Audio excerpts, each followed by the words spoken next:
Hello, my name is Ian Peterman. I'm CEO and founder of Peterman Design Firm. And on today's episode about launching a product, I want to address the question of whether rebranding and white labeling products is still a good idea. This is something that's come up before.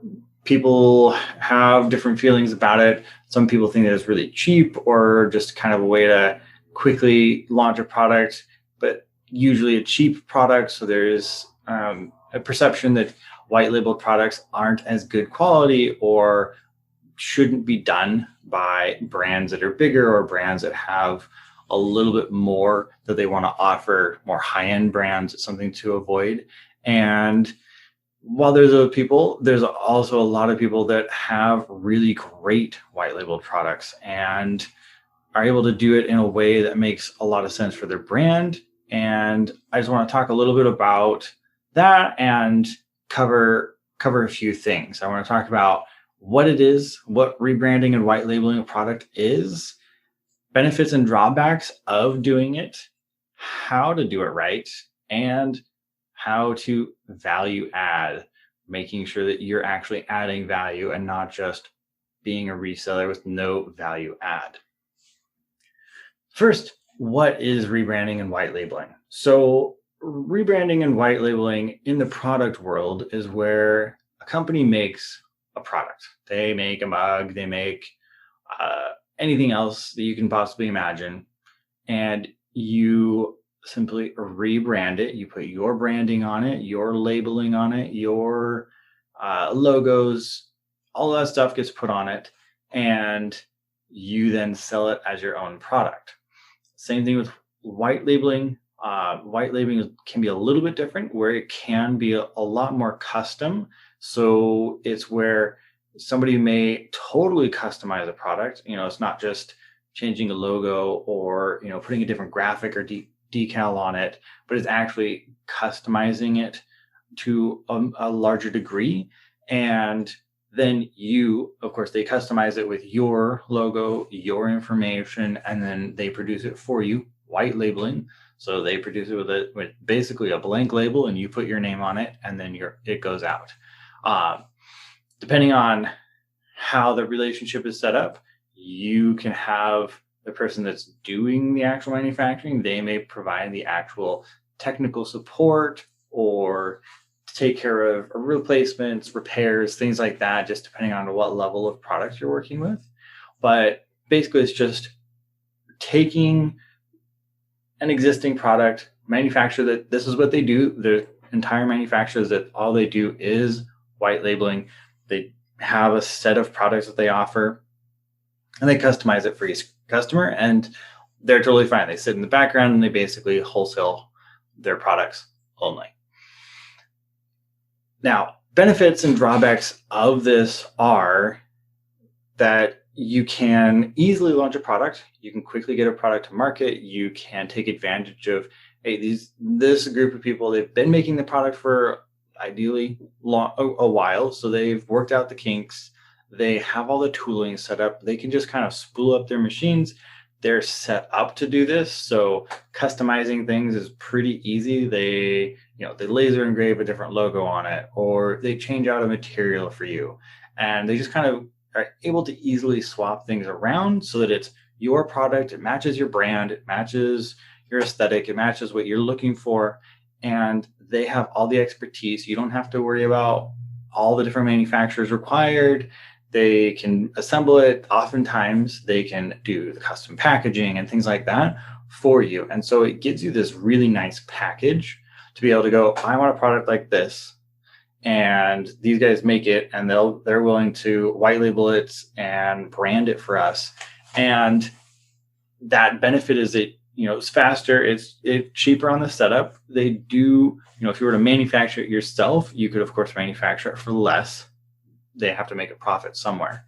And it's somewhat custom. So it won't be the cheapest wholesale, but at the same time, they may be producing enough. So they may produce 1 million units of a product, say, and you only order 5,000, but there's 500 other people that are all buying thousands of products a year that are slight variations, meaning that this company is able to have pricing that sometimes a white labeling company can actually give you a better per part price than if you were to go make the product yourself, because they're making so many and minor changes in material or some aesthetic components may not actually change the price enough for it to be more expensive. So you can actually end up saving money as well as time when doing this.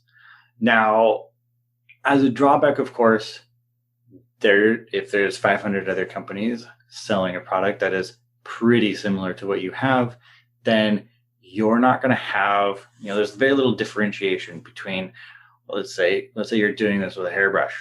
Your hairbrush, their hairbrush, same, two different woods, maybe the handle is slightly different and different logo is engraved on it.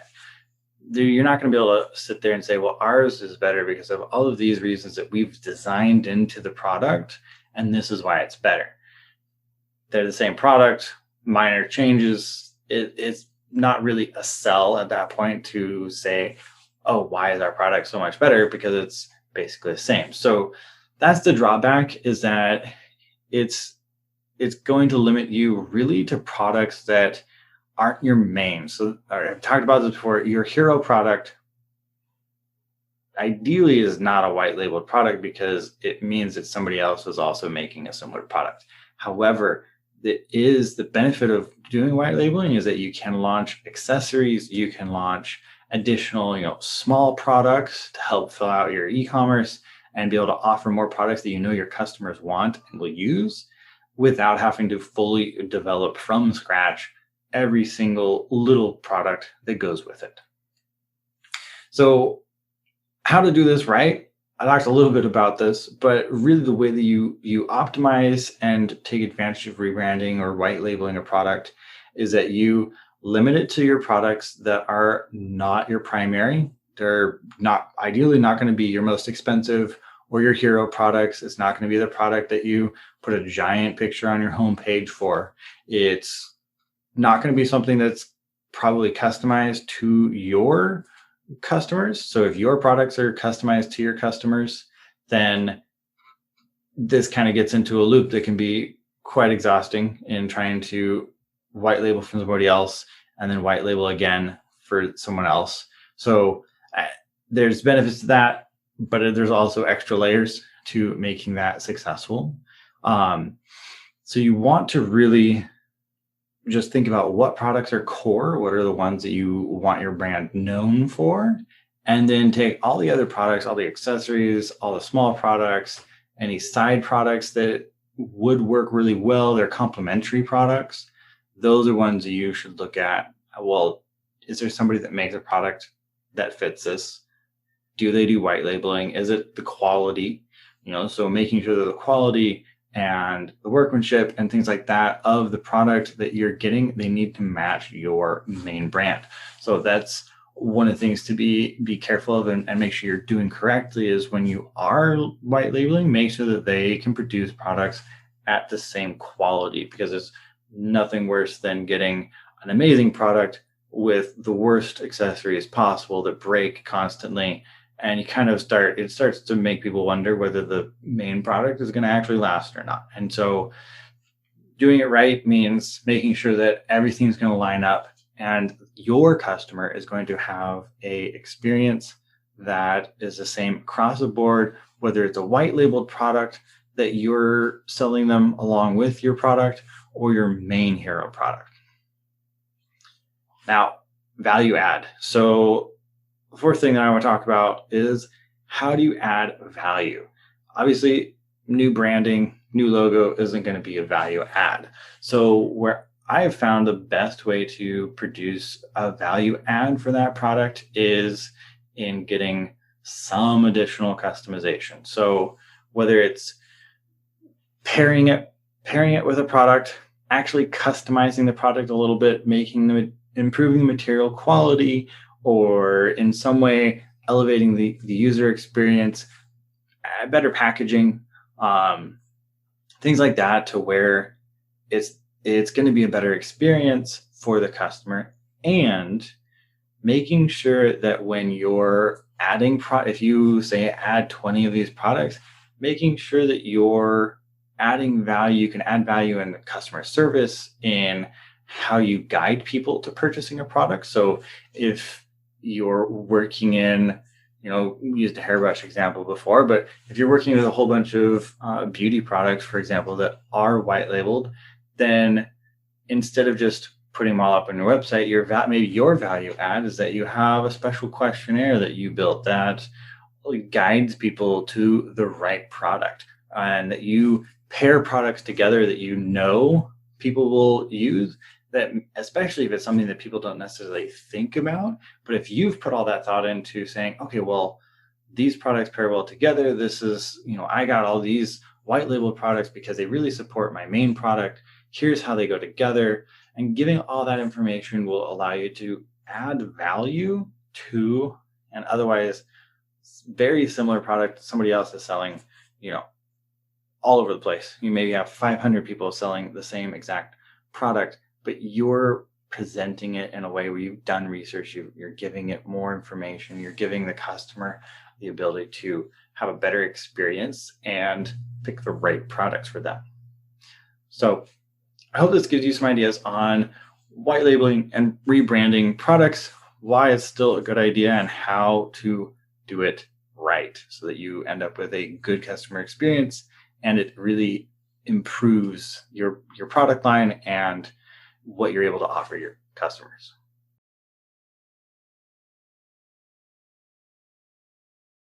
Hey, thanks for watching. We really appreciate our viewers. And if you haven't subscribed yet, please do subscribe to our channel so you can get more great videos like this in your feed, and like the video.